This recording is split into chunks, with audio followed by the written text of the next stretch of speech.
Assalamualaikum warahmatullahi wabarakatuh. Alhamdulillah kita bisa bertemu kembali di video pembelajaran fikih hari ini. Fikih kali ini akan membahas tentang makanan yang halal dan haram. Nah, pertama kita akan membahas tentang makanan yang halal dulu. Makanan yang halal sebagaimana firman Allah dalam Al-Qur'an, A'udzubillahi minasyaitonirrajim. Bismillahirrahmanirrahim.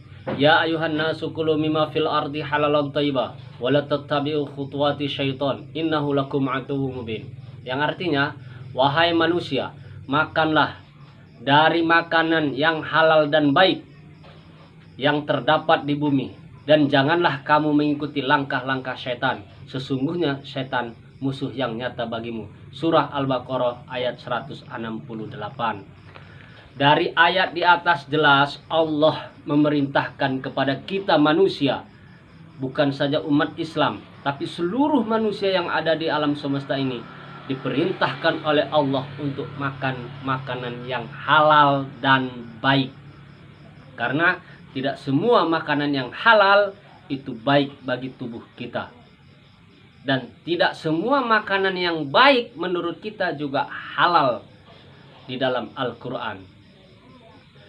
Dari jenis makanan yang halal dan haram ini, ya, makanan yang halal bisa dibagi ke dalam beberapa hal. Yang pertama adalah makanan itu halal menurut zatnya.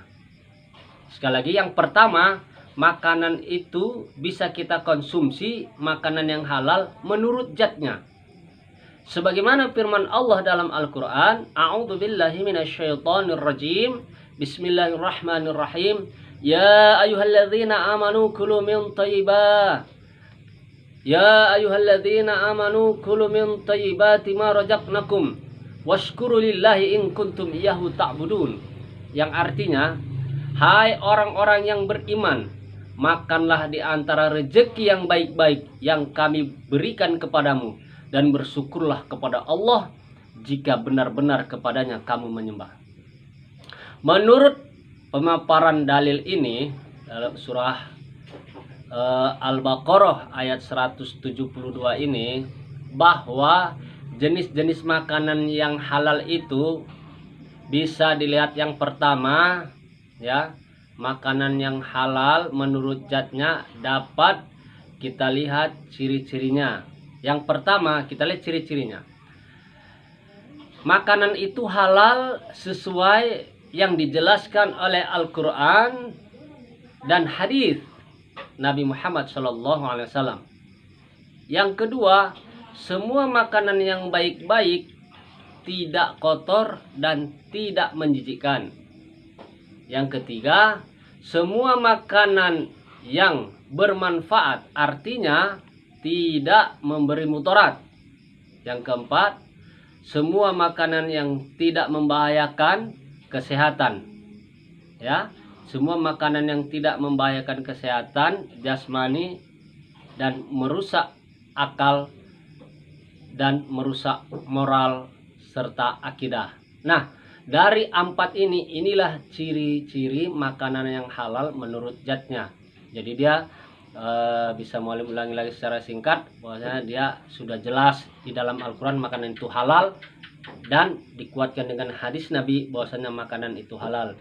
Yang kedua, semua makanan yang baik yang tidak menimbulkan mudarat kepada kita dan sebagainya. Baik. Nah, jenis makanan yang halal itu yang kedua ditinjau dari halal menurut cara memperolehnya. Halal menurut cara memperolehnya. Apa saja itu? Yang pertama, halal menurut zatnya tidak dilarang dalam Al-Quran.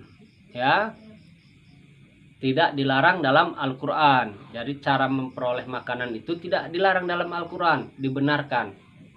Yang kedua, baik dipandang dari segi kesehatan.